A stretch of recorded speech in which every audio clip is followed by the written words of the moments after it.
Yo, what is up, Digidevs? It's your boy TPG back at it again with another Digimon video. Today we're going to be covering 10 awesome decks that you need to try in the upcoming BT12 format of the Digimon trading card game. Let's hop right in.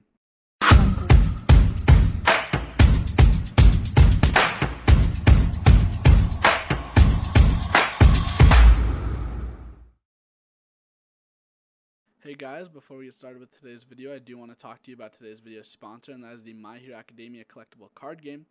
I'm sure you guys have seen me doing a lot of videos for them, and they're an awesome company and an even better game. So I want to tell you about their website, play.mhacardgame.com. There will be a link in the description down below, and how you can get started with organized play. So on this website, you'll see places to play, as well as a store locator. And you can create an account over here at the login section. Now, when you create an account and you sign up for events, you'll earn LP. These are points you could go over here to the redeem tab with, and you can actually earn awesome promo cards. So the LP stands for loyalty points, and with these loyalty points, you can get awesome cards such as Kurogiri 1, the Price for Peace, and then some awesome staples as well, like Plus Ultra and Class Lineup. So this is an awesome way to get some exclusive cards and just interesting characters all around, and some very powerful cards such as Sports Festival Stadium. So definitely go over to play.mhacardgame.com, create an account, and go start playing in your locals right away. Let's talk about the cards in the My Hero Academia card game. So to start, you have your character card. This is the character that you represent in the given game. It has the number of cards allocated to your hand and the green number here. For example, this All Might card has the 6 hand size, as well as a heart here with a number inside of it to allocate your life. This All Might has 27 life.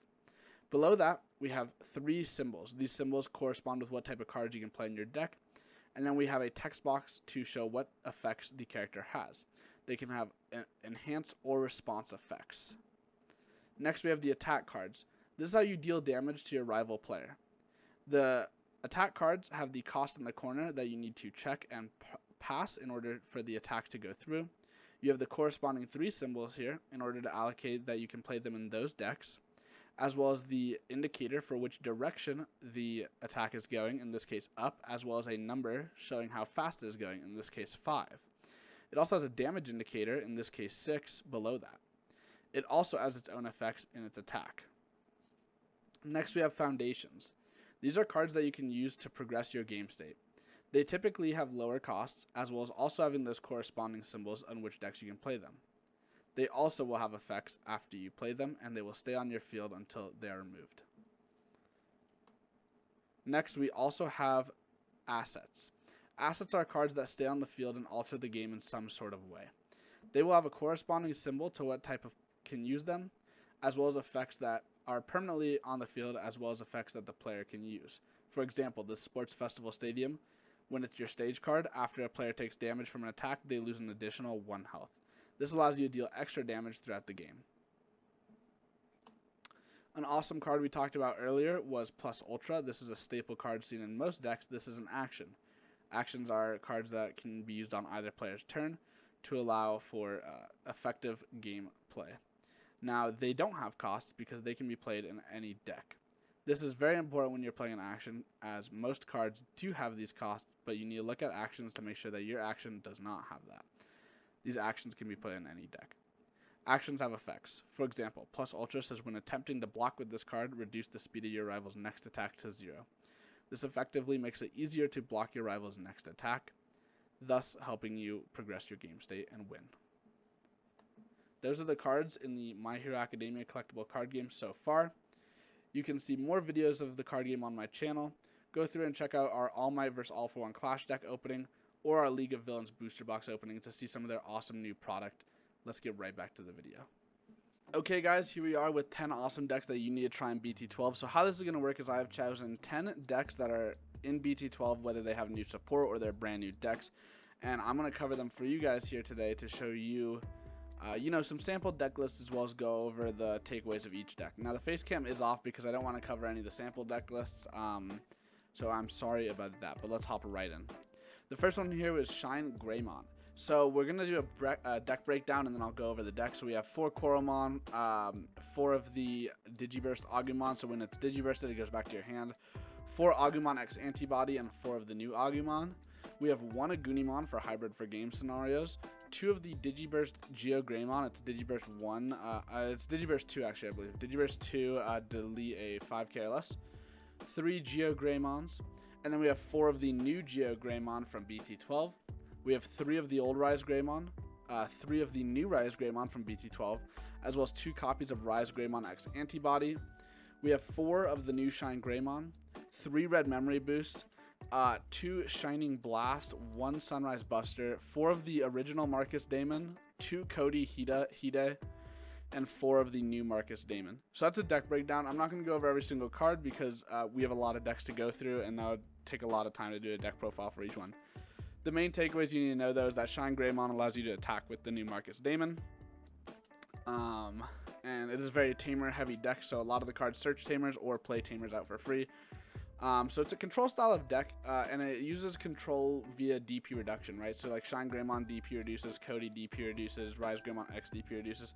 A lot of the cards in this deck are focused around DP reduction and killing Digimon off that way. It's also an aggressive style of deck that uses a unique attack pattern. What I mean by that is this deck's not only just attacking with Digimon, but it's not quite a hybrid deck either where you digivolve your tamers into hybrids. By making a Marcus be able to attack, it's very interesting because you can actually use your Marcuses to swing at security like it were a Digimon, which is a very unique style of gameplay exclusive to this deck. Like I said, it has a lot of tamer ramp with cards that just play out a bunch of tamers for free, like Rise Greymons, Rise Greymon X Antibody, the option cards. A lot of it plays tamers out. And that's it for Shine Greymon. So yeah, it's a very, aggressive based deck that also has control aspects with that DP reduction. Next, we have War Greymon. So War Greymon, again, gets support in the set as well. We have 1 BT5 Koromon, 4 BT9 Koromons, 4 Agumons from BT12, 4 Agumons from BT5, 4 Agumon X Antibody. You will notice every single one of our rookies searches. This deck is highly consistent. 1 Greymon X Antibody. This card was limited on the ban list, which is quite unfortunate, but it is still a very strong card that we need to play. 2 copies of the new Geo Greymon, the new Greymon. It's not too great. It does play a Tai Kamiya, which is nice, but again, you don't really want to digivolve outside of raising unless you're already winning pretty easy. We have 4 of the old Greymon X Antibody, 3 of the Greymon from Starter Deck 1. You might be able to cut 1 of the old Greymon X Antibodies for 1 more Starter Deck 1 Greymon, but I just like these ratios, 5 and 5. Next, we do play 4 of the new Metal Greymon. Again, plays a tie, and then it has Raid. So it raids, and then I believe when you raid, you get to play the tie, which is quite strong. We have 4 of the Metal Greymon X Antibody for the plus 3k DP and the security attack plus 1, which is very useful because we can digivolve that on top of our new Metal Greymon, which will go into War Greymon. And then this new War Greymon has Raid, which is, if you don't know, will redirect your attack. And so this deck essentially wants to raid and then trash security or pierce and swing through and do a lot of checks. So very, very cool mechanics. Raid was a very interesting keyword with Marsmon, and now we've seen it sort of, not peaked, but I guess we've seen a very good raid deck in this War Greymon. We have 2 copies of War Greymon X Antibody for a more aggressive playstyle. This deck can just OTK your opponent out of nowhere with the War Greymon and cards like Omnimon and Omnimon X Antibody. 2 Hades Force because, again, we are a control deck, and this is one of the best option cards in the game, and it's access exclusively to our deck, so why not play it if we have it. 3 Red Memory Boost. Again, this deck is quite consistent. Not only is your entire low end search your top end, but you also have Red Memory Boost to search your low end if need be, but we do have mulligans now, and we're playing 12 rookies, so the odds of seeing it are pretty good. 3 X Antibody options, so that way when you raid with you can activate all of your effects that trigger off the raid with the War Greymon, and then use the X Antibody option to actually digivolve into the War Greymon X Antibody off the same swing, resolving after your raid, which is quite strong. We do play 3 of the new Tai Kamiya, and then 2 of the old Tai Kamiya. So that is it for the deck. So it's a control style of deck. With the raid, you're going to be swinging over your opponent's highest Digimon, and then we do have access to the best control option in the game in Hades Force. It's an aggressive deck. Like I said, you're going to be taking a lot of opponent's security at once, and then it's very consistent. Not only does our entire low end search our top end, but we also can search our low end with the Red Memory Boost. Board removal, again, like raid is a very strong keyword associated with this deck now, as well as Hades Force being the best removal card in the game. And security attack, we're not only getting a bunch of security attack plus 1, we are also getting to trash our opponent's security quite often. Next, we have Gallimon. This is probably the weakest out of all of the new decks here. So we'll start with the eggs. We have one Greymon, 4 Digimon. You don't have to play the Greymon. I do because it's just a 5th Digimon basically. We have 4 of the new Guilmon, which will search Takados and add them to your hand. 4 of the old Guilmon, which will search a Takado plus part of your line. And then 4 of the starter deck Guilmon, which will let you warp Digivolve and draw a card when an opponent's Digimon deleted. Still very good. These are probably the best rookies we have now. We have 3 of the Growlmon that gives you security attack +1 to delete something, as well as milling cards. This is still a really bread and butter option, especially against decks like Blue Flare. 4 of the Growlmon that lets us play a Takado. We do have a low-end searcher now for Takado, and we have new Takado, and we want both Takados on the board as much as possible. So this is now our main Growlmon. And then we still play 3 of probably the second best Growlmon, the gain 1 memory when an opponent's Digimon is deleted now. This one's still quite strong, but that effect does not come up anymore. Not anymore, but as often as we'd like. We play 3 of the EX War Growlmon. Again, this is our best way to play Takado by bringing out Erasing, Digivolving, and trashing 3 from both decks, and then getting to play Takado, hopefully. 3 of the new War Growlmon, which is a wall of text, but long story short, it lets you delete stuff and then warp into a Gallant, not warp, but Digivolve into a Gallant for a reduced cost of 1, or cost reduction of 1. And then War Growlmon X Antibody loses a little bit of steam in this deck, but it's still very strong on top of the EX3 War Growlmon. 3 of the new Gallantmon. I didn't like this new Gallantmon. I don't really like Raid in this deck. It just feels like a weaker version of War Greymon. But the other effects are actually really nice. So when Digivolving, you get a pop of 6 care less, and then when attacking, you get a pop of 6 care less. But if you can't pop a 6 care less on the when attacking, you trash security. So you get a Raid and trash security, which is pretty nice.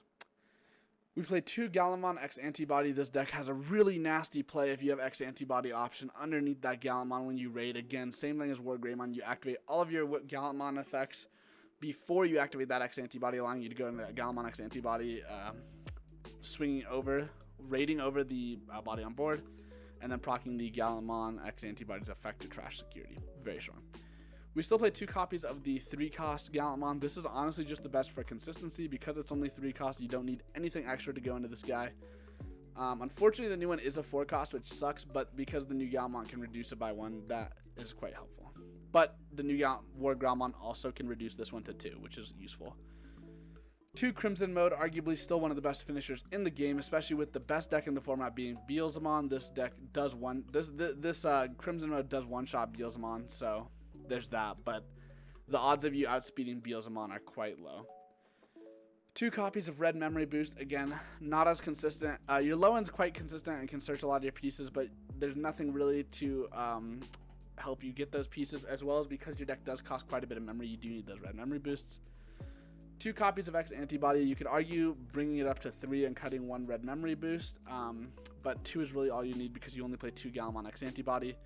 You just have to be making sure you see that X Antibody option when you see Gallantmon. 3 copies of the new Takado. It's a memory tamer, as well as allowing you to warp Digivolve into a Gallantmon using itself, which is interesting. 4 copies of the old Takado to gain a memory when something's deleted, as well as giving Blitz, and Blitz is more important than ever in this deck with that raid mechanic, as well as the 4-cost Evo on the new Gallantmon. So this deck specializes in control, and that control comes through board removal. Not quite as strong as board removal as Hades Force, but just a massive amount of Digimon deletion, as well as gaining memory back for deleting. It's quite consistent. Like I said, it's not quite as consistent as some of the other decks we're going to talk about, but having that low end now that searches, we have the one that searches the Digimon, and the one that searches the Tamer, so quite useful, as well as all of our eggs draw cards, which is helpful. And then security trashing is honestly just better than checking, and we all know it because you won't activate what goes, you just trash it, which is quite helpful. Next we have Machine Dramon, which has become a fan favorite after the Ultimate Cups, and this is a lot of cards. It's a lot of one-ofs, so I'm going to not really explain these. I'm just going to try and go over them as quick as possible. Deep breath. So we have 4 Dorimon, the X Antibody Egg, 4 Dorumon, 3 Hagurumon, and 3 Chikurumon. I do want to explain the Dorimon. So Dorimon, when a card is put underneath, you draw a card. Dorumon, when a card is put underneath, you draw 1. And this whole point of the deck is putting sources underneath your big stack to make it a very beefy stack. Chikurumon to just deal with those cross decks. 3 copies of Numemon. This can be Tankmon because Tankmon's searchable, but Numemon's better because it's basically just a level 4 rookie, which is very nice because you can hard slam it if you need to. 4 copies of Guardramon, the best filter engine in the deck. 1 copy of Gigadramon, 1 copy of Gigadramon. These are 2 different Gigadramon. One gives jamming inheritably and has jamming, and the other gives plus 2k on your opponent's turn. 1 copy of Metal Tyrannomon from EX1, 1 copy of Metal Mamemon from EX1, 1 copy of Megadramon from the starter deck 5 or 6, the black one. 2 copies of Metal Greymon from BT8, the one that allows you to attack unsuspended Digimon, by far the best card in this deck. 2 copies of Megadramon from BT8 as well, I believe. It's either BT8 or BT10 or BT9. I don't know. It's the BT8 through 10 range Megadramon. Black, red, can pop 3 cost or lower Digimon or Tamer, very relevant. 1 copy of Metal Tyrannomon from BT11 can trash security. 1 copy of Secret Rare Metal Greymon from BT1 can give plus 3k on your turn. 1 copy of Megadramon from EX1, the red one. 1 copy of Metal Tyrannomon from EX1, again the red one. 1 copy of, I believe his name is Volcanomon from the starter deck Ragnar Lordramon, gives security attack plus 1. 3 copies of Machine Dramon from BT11. This is probably, if not the most important card in your deck, the second most important card in your deck. There's an argument for Mega Dramon depending on the format. Can search top 5, add a machine, as well as add a machine or cyborg, as well as add an analog man. 2 copies of the EX1 Machine Dramon. This is probably our best card to use off of the option card, heavy mobilized Digimon or whatever. 2 copies of Chaos Dramon X Antibody. This card's not quite as strong as the old Chaos Dramon, but its effect is relevant enough for it to come up in niche scenarios, and you definitely do want to play this card. 4 copies of the best card in the, there's so many good cards in this deck. One of the best cards in this deck, the card that really makes this deck playable, is Chaos Dramon from EX3. Such a strong card in Powerhouse. 2 copies of Mobilize the Heavy Digimon, I think it's called. Basically, it's a 0 cost option. Lets you play that when you play a, I believe it's a 10 or higher cost cyborg or machine that turn, it gains raid and rush. Not raid, rush and blitz. So you can drop that and then drop a big boy, pass it to your opponent's turn, and then the Machine Dramon from EX1 is the best one to play because you'll gain some memory back. 2 copies of the new card Super Eradicator Attack. 4 copies of Analog Man. Okay, so this is a control style of deck. It's actually quite consistent for being a Highlander deck. So what Highlander means is it's a style of deck that, I'm using Highlander loosely. Highlander means you can only have 1 copy of each card in your deck. Machine Dramon is the closest thing to Digimon that we have that wants to play like that. Again, right, we do play, our low end is a lot of copies, but our level 5s are a lot of 1-ofs. There's 2-ofs of just the very important ones that we need to see. But everything else is a 1-of copy, and then our top end, again, does get sort of more consistent. But it is somewhat of a Highlander deck. But you're filtering your deck so quickly that, realistically, you're going to see all your pieces. It's a Protect the Castle style deck, so usually you're going to make 1 Machine Dramon and sort of just sit on that, and then go into, like, Chaos Dramon and, like, Chaos Dramon X. And just have this massive stack that has, like, 15 inheritables, and your opponent usually just can't out it. And you can redirect attacks with Analog Man, so you can have like blocker, and then like each Analog Man is also redirect, which is very strong. Next we have Hunter. So Hunter is a new deck from BT12, sort of the focal point of BT12. I'm gonna do my best with these names, but I'm still learning some of them. So we have, for the egg, we have Monimon on deletion. If this Digimon has saved, draw 1. 3 copies of Dracomon, 4 copies of Gumdramon, 4 copies of Psychmon, 2 copies of Ikakimon, 4 copies of Damemon, 2 copies of Tuaremon, 4 copies of Arrestor Dramon, 4 copies of King Shoutmon King version, the new one from BT12, 4 copies of Clockmon, 4 copies of Arrestor Dramon Superior Mode, 2 copies of Omni Shoutmon, 2 copies of Quartzmon, 2 copies of Uamano, 3 copies of Taigiru, 4 copies of Taiki, and 2 copies of Old Clockshot Man. Some builds don't play Tuaremon, but Tuaremon allows you to de-digivolve your opponent's Digimon, which as of lately, de-digivolve has been very strong. So I would play that. This is sort of all these are sort of skeleton builds you can change to your liking. Tuaremon would be the first card I cut if de-digivolve is not relevant, but we don't quite know how the format's going to shake up yet because it's so different from the Japanese format. So we do have 2 copies of Tuarimon in there just in case we want it. If you don't want to play Tuarimon, I would cut one to put in one more Uamano, and then I'd cut the other one for either one more copy of old Clockshop Man, or just like another Ikakimon or something. But yeah, just for more consistency. You can also, if you do decide to cut both, again, one more Uamano, and then you can cut one Dracomon as well as one Tuarimon for 2 copies of Shoutmon, the new version, for more rookies. But I find that you don't really need the Shoutmon like that much. So the deck is very aggressive. If you're familiar with Rookie Rush or just modern Crossheart, it's very similar playstyle. It's a control deck as well because you have aspects of control through Arrestor Dramon and Arrestor Dramon Superior Mode, as well as Quartzmon, being some of the strongest removal in the game by being able to basically tuck your opponent's Digimon under their Tamers or other Digimon, forcing them to Digicross even if they're not a Digicross deck, which can be really odd and strong removal. And then Quartzmon just seems like it's going to be a very oppressive card. It's a go-wide strategy, again, like Rookie Rush. You're going to be dropping a lot of these rookies and just sort of swinging a bunch, and then saving them under your Tamers, and then bringing them back out later with Digicross. It's actually really consistent, even though the ratios are very odd. Basically, after you see a few rookies and start saving them under your Tamers, it doesn't really matter what you do. You can just sort of, like, you only really need to see a few rookies because you can just keep reusing that rookie to Digicross. And then save, again, that's sort of the mechanic it's focused around. It's around whenever your Digimon dies, you want to put it under your Tamer. The Hunter stuff's really unique in that it doesn't have specific Digicrosses like the Crossheart deck. It's just Digicross X number of safeguards to reduce cost by whatever the Digicross is. And you get to save these cards under your Tamers to save them for later when they're deleted. Hopefully that makes sense to anyone who doesn't know what save is. Imperial Dramon. So this is a really odd deck because I feel like Imperial Dramon could go a million different ways in this booster. So I built sort of an aggressive build that's very similar to the original BT8 build. So let me go over it. So we have 4 copies of Demi Vmon from BT3 that allows you to draw a card. 4 copies of Vmon from the new set that allows you to search for an Imperial Dramon or a free, as well as a Davis. 4 copies of Vmon from BT3 with jamming. 4 copies of Wormmon from BT12 that allow you to search for a free or a Ken. Or specifically a Tamer with Ken in its name, so you can search for the dual Tamer. 4 copies of the new X Vmon. 2 copies of the old X Vmon. 2 copies of the new Stingmon. 4 copies of the old Stingmon from the starter deck.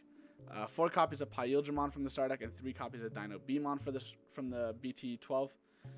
So basically, your new goal is you're going to be wanting to DNA Digivolve for cheaper. So Stingmon, again, reduces itself, but the new XVmon and Stingmon gain you memory back when you DNA, which is very strong. Pyildramon, again, we're just going to be going for big burst damage with this deck. But then the new Dino Beamon actually suspends a Digimon and then gives plus 3k and can attack a Digimon that turn as well. It does not have to be the one that's suspended, just an opponent's Digimon, which is very nice. Also, the new inheritables off of the Vmon and the Wormmon allow you to DNA when your turn ends. So you can sort of go into X Vmon and Stingmon and then DNA, and then you'll gain enough memory back to keep turn. So the top end is where you can sort of fluctuate, right? You can play the new Imperial Dramon Dragon mode, which allows you to go into any fighter mode, and you can play the new fighter mode, or you can play a purple-red top end.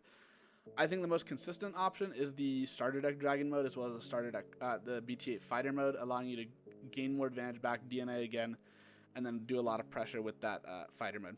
1 copy of Ice Wall, 3 copies of Blue Memory Boost, 4 copies of Hammer Spark, 2 copies of Davis, 2 copies of Davis Ken, 2 copies of Mimi. This allows you to just have consistency as well as memory, and just sort of keep building your board up with that Mimi. So it's an aggressive deck. It also has control aspects because you have suspension that you can focus on. So your deck focuses on unsuspending itself while suspending your opponent's Digimon. So you can swing.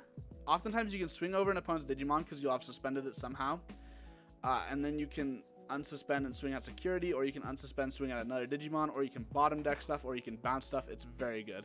On top of the awesome control you also have access to DNA Digivolve, which is one of the strongest ways we've had so far to Digivolve, because it becomes a new Digimon and basically gets rid of all the negative afflictions that past Digimon had. And being a blue deck, you do have all sorts of memory manipulation with cards like Ice Wall and Hammer Spark, as well as your blue memory boost. Next we have Red Hybrid, a deck that's sort of going to come out of hibernation here. So on the low end we have Yokomon for our egg, probably the best egg for this deck. For the rookies, it's just a bunch of different copies of Flamemons, right? So we have the new BT12 one, the original BT4 one, the BT8 one, I believe, BT8 or BT7, and then the other BT7 one. So I believe the piercing one's BT8, and then BT7 one would be the Searcher one. 3 copies of Bokumon, 4 copies of the new Agunimon, 4 copies of the new Burning Greymon, 4 copies of the old Burning Greymon, excuse me. 3 copies of BT8 Aldemon, BT7 or 8 Aldemon. 4 copies of the Emperor Greymon from BT12, 2 copies of the Emperor Greymon from BT7, 4 copies of Atomic Inferno, 4 copies of both Takuyas. So this deck focuses around aggression and security check. So basically you're just going to be rookie rushing with your rookies. They're all going to have these different effects where you on play search, or the 4-cost one does give piercing. And you're just going to be throwing them into security, just chipping away, drawing cards off Yokomon. Eventually you're going to have tamers on the board that you can digivolve into these hybrids.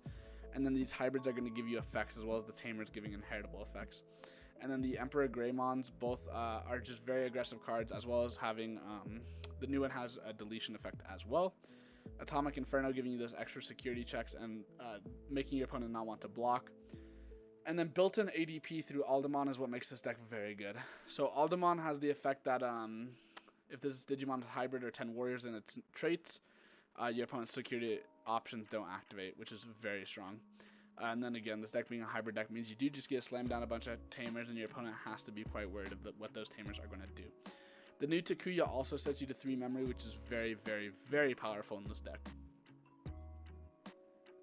Next we have Beelzemon, the king of the format, the deck that there's to beat. This deck is odd. The ratios are looking crazy. I can tell what you're thinking. We have 4 Pagumon for our eggs, 4 Impmon X Antibody, 4 of the first Impmon from BT2, I believe, 4 copies of Impmon from EX2, 4 copies of Impmon from the Beelzemon starter deck, 3 copies of Wizardmon X Antibody, 4 copies of the promo Wizardmon, 2 copies of Ballmon from BT10, 2 copies of Ballmon from the the Beelzemon starter deck, 2 copies of Beelzemon X Antibody, 3 copies of Beelzemon from EX2, 2 copies of Beelzemon from the Beelzemon starter deck, 1 copy of Beelzemon Blast Mode from the starter deck, 2 copies of Mist Memory Boost, 4 Death Slingers, 2 copies of Darkness Wave, 3 copies of Rivals Barrage, 1 copy of Iron Mako from EX2, 3 copies of Iron Mako from from the Beelzemon starter deck.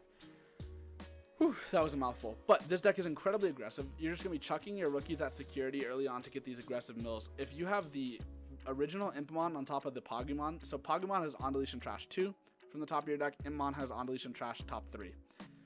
These guys are going to be dying in security all the time. You're going to be trashing 5 off of those alone.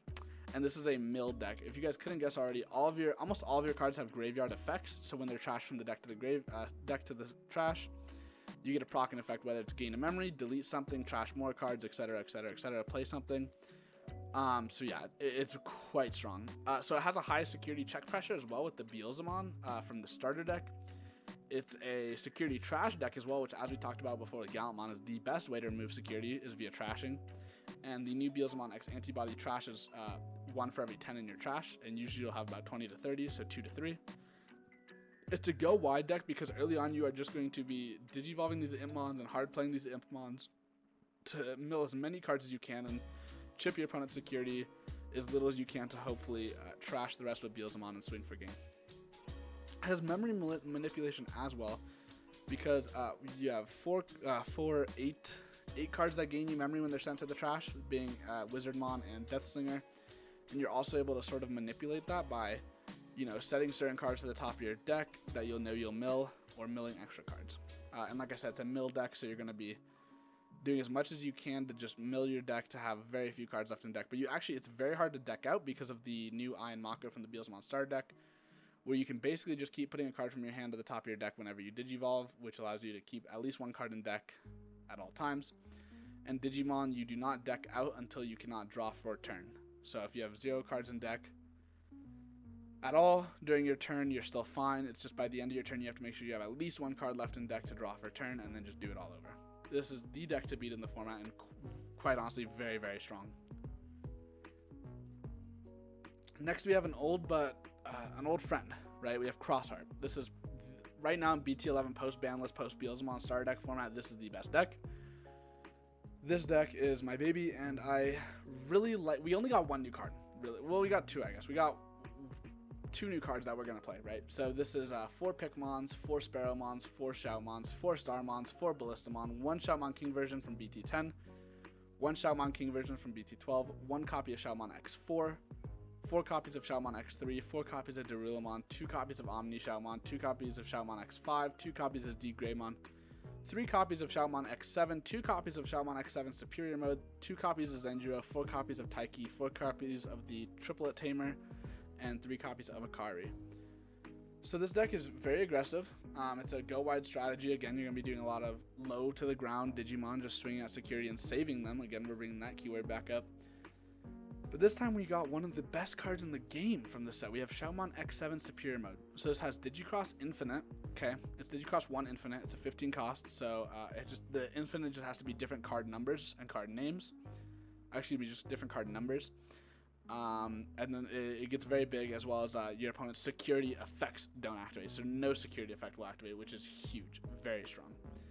And the deck is just a very effective deck at doing what it does. And I'm sure if you guys have been following the game in the past, month or two, you've definitely seen this deck around. Again, so it has aggressiveness, it has security check pressure with Omni Shoutmon. It's a better ADP because of the Shoutmon X7 turning off all security effects. It's a go wide deck. Again, we're just going to be doing those low to the ground Digimon and just swinging and checking. It has memory and manipulation via the Triplet Tamers, gaining you an extra memory at the start of your turn, as well as Zenjiro tapping you to gain a memory whenever you sort of play a Digimon. And it's actually really consistent, even though it doesn't look like it would be. Once you play the deck, you sort of realize how consistent it is. And finally, for the 10th and final deck, we have Bagra Army. So we again have Monitamon as the Digitama, which is on deletion. If you have save, draw a card. All of our low end has save. We have 4 copies of Sound Birdmon, 4 copies of Choo-Choo-Mon, 4 copies of Chikurimon, 4 copies of Damemon, 4 copies of Troopmon, 4 copies of Madleomon, 4 copies of Madleomon Aggressive Mode, I believe is what it's called. Or it's Armored Mode. I don't know, it's something like that. 2 copies of Blast Mode, 3 copies of Tactimon, 1 copy of Lilithmon, 4 copies of Bagramon, 2 copies of Darkness Bagramon, 4 copies of Buzzing Fist, 4 copies of Uemano, and 2 copies of Taigiru. You could put Death Xmon in here if you have the budget for it. All you do is cut 1 Bagramon and probably like 1 Tactimon or 1 Darkness Bagramon to fit in that 2 Death Xmons. And this deck can definitely benefit from that because it's a control-based deck. Essentially, it focuses around activating effects on your opponent's turn, inhibiting your opponent's plays when they make them. It goes wide with these low-to-the-ground rookies, again, utilizing that save function. It heavily focuses on cost reduction, with both Taigiru and Uemano being the main tamers to help you reduce the costs on your big bodies that you want to hard play. All of your Digimon you want to hard play, and just reduce their costs essentially with your tamers. It's quite consistent looking at it, right? We don't play any level 5, so like how can it be consistent? Because you're just hard slamming everything, and as long as you see like a Uemano plus a Taigiru, you're good. And then Buzzing Fist also is an incredibly useful search option. Hey guys, before we end the video off today, I want to show you something awesome that is coming to the My Hero collectible card game very soon, and that is the My Hero Academia Class Reunion set. It's an awesome special set that has exclusive promo cards, as well as League of Villains booster packs, as well as awesome things such as speed dice and damage dice to help you calculate the speed and damage of an attack. Very awesome stuff, and I want to show you guys the trailer for that set right now.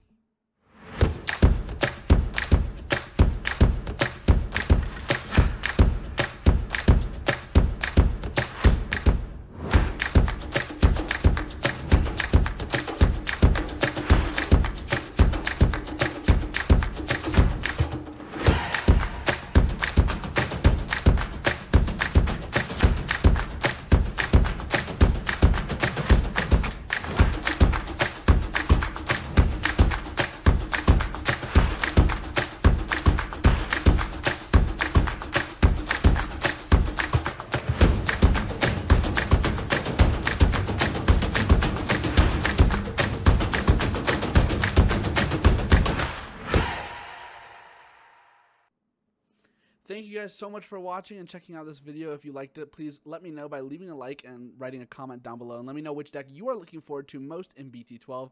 Also, please check out my description where I have links to my sponsor as well as a bunch of other cool stuff like my Twitch, where I record almost every single video live and I stream a few times a week over there on Twitch, whether it be tournaments or just casual play. That being said, I will see you all next time. Bye.